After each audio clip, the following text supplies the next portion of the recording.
যে মাইক্রোফাইন্যান্সৰ ঋণ আৰু সুদ আমি দুইটাই মাফ কৰি দিম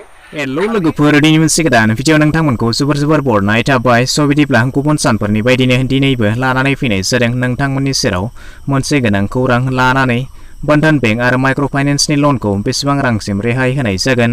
गिबि मन्त्रि डक्टर हिमन्त बिश्व शर्मा बिथाङा फोसावनाय बायदिब्ला 1 लाख रां ना 2 लाख रां ना 50,000 राङै रेहाय होनाय जागोन साफ्रोम आइजोनो स' बिदिब्ला बेनि सोमोन्दै नोंथांमोननो आबुङै फोरमायनानै होनाय जागोन बेखायनो भिडिअखौ एसेबो स्किप खालामालासे जोबजासिमल' नायलांबाय थादो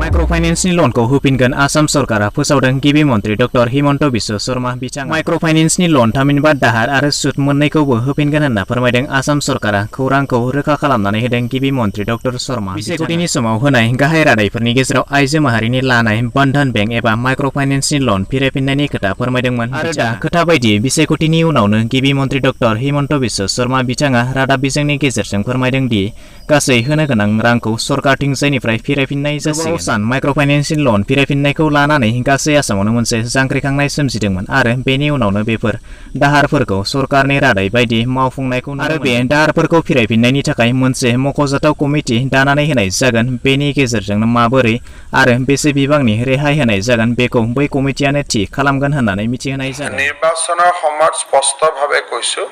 যে মাইক্ৰোফাইন্যান্সৰ ঋণ আৰু সুদ আমি দুইটাই মাফ কৰি দিম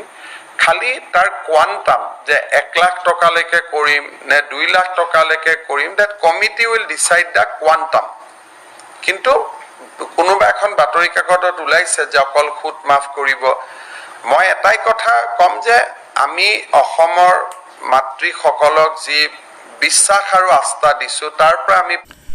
स' बिदिब्ला दिनैनि भिडिअ बेखिनियानोसै आसा खालामो नोंथाङा भिडिअखौ नायनानै गासैखौबो बुजिबाय जानांगौ जुदि माबाफोर डाउट थालांबायब्ला नोंथाङा कमेन्ट सेक्सनाव थांनानै फोरमायहरनो हागोन भिडिअखौ नायनानै मोजां मोनबायब्ला मोनसे लाइक खालामदो गाज्रि मोनबायब्ला डिसलाइक खालामदो आरो जुदि चेनेलाव गोदान नायगासिनो दंब्ला अन्नानै चेनेलखौ साबस्क्राइब खालामनानै लानोबो दाबावगारदो